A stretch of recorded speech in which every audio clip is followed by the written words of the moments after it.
Friends, ইছান mix ভিডিঅ'লৈ আপোনালোকক স্বাগতম জনাইছোঁ। আশা কৰোঁ সকলো ভালে আছে। আজি জাষ্ট চিম্পল এটা ৰেচিপিৰ ভিডিঅ' লৈ আহিছোঁ, চিকেন ফ্ৰাই। আশা কৰোঁ ভিডিঅ'টো চাই ভালেই পাব। ভিডিঅ'টো শেষলৈকে চাব বুলি আশা থাকিল। আৰু প্ৰথমবাৰৰ বাবে যদি মোৰ চেনেললৈ আহিছে, লাইক কমেণ্ট শ্বেয়াৰ ছাবস্ক্ৰাইব কৰিব বুলি আশা থাকিল। মোৰ ইয়াতে শ্বৰ্ট ভিডিঅ' দিয়া হয়, আপোনালোকৰ সময় হ'লে শ্বৰ্ট ভিডিঅ'বোৰ চাব বুলি আশা থাকিল। আহকচোন ৰেচিপিটোলৈ আগবাঢ়োঁ। এই ৰেচিপিটোৰ কাৰণে মই আদা, নহৰু, জলকীয়া আৰু পিঁয়াজ ৰেডি কৰোঁ। পিঁয়াজ ৰেডি কৰোঁ, তাৰপিছত বনাবলৈ আৰম্ভ কৰিম। আজি ৰেচিপিটোৰ কাৰণে লৈছোঁ জলকীয়া। মই অলপ পকা জলকীয়া লৈছোঁ, আলু দুটা, ৰঙালাও আৰু পিঁয়াজ, আদা, নহৰু।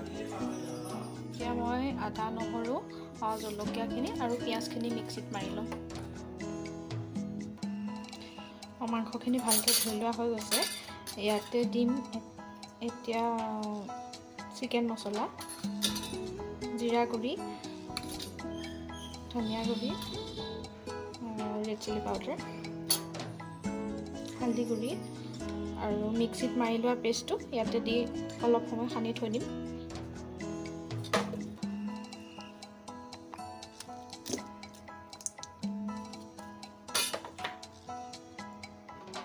এইখিনি সনা হৈ গৈছে। এতিয়া অলপমান ফ্ৰিজত ভৰাই থ'ম, ডিপ ফ্ৰিজত।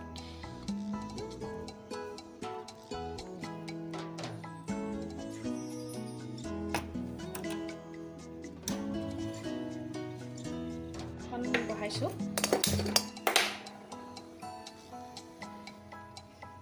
কেৰাহীটো গৰম হৈ গৈছে। এতিয়া দিম মিঠাতেল।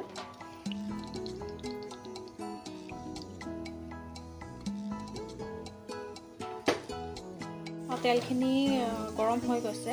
এতিয়া ইয়াত দিলোঁ পাঁচফোৰণ। আজি পাঁচফোৰণ দি বনাম। পাঁচফোৰণ দিছোঁ, অলপ চেনি, তেজপাত আৰু শুকান জলকীয়া। এইখিনি গৰম হৈ গ'ল। ইয়াতে দিম মাংসখিনি।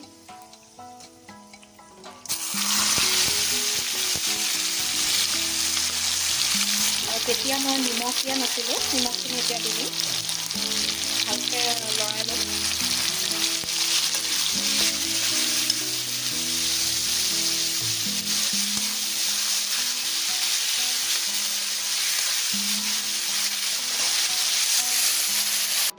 আৰু ইয়াতে মই দিম কাটি থোৱা আলুখিনি আৰু ৰঙালাওখিনি।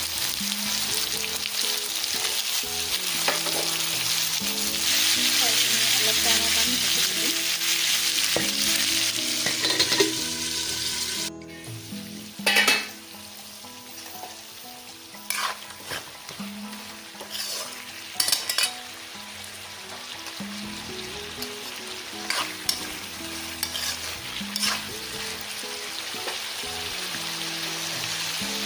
এইখিনি পানী নিদিয়াকৈ লৰাই লৰাই ভাজি থাকিম।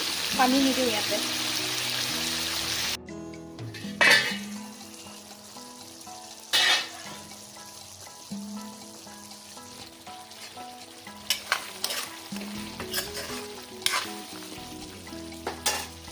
এফাল কাটি থোৱা বিলাহীখিনি সিজিলে মাংসখিনি হৈ যাব। আৰু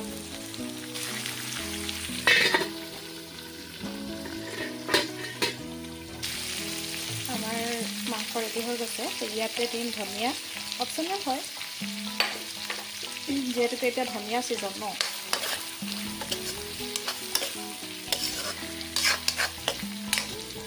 মাংস ৰেডি। আমাৰ মাংস ৰেডি হৈ গ'ল। আশা কৰোঁ আপোনালোকে ৰেচিপিটো ভালেই পাব। আজিলৈ আহিছোঁ, অন্য এটা ৰেচিপিৰে আকৌ লগ পাম।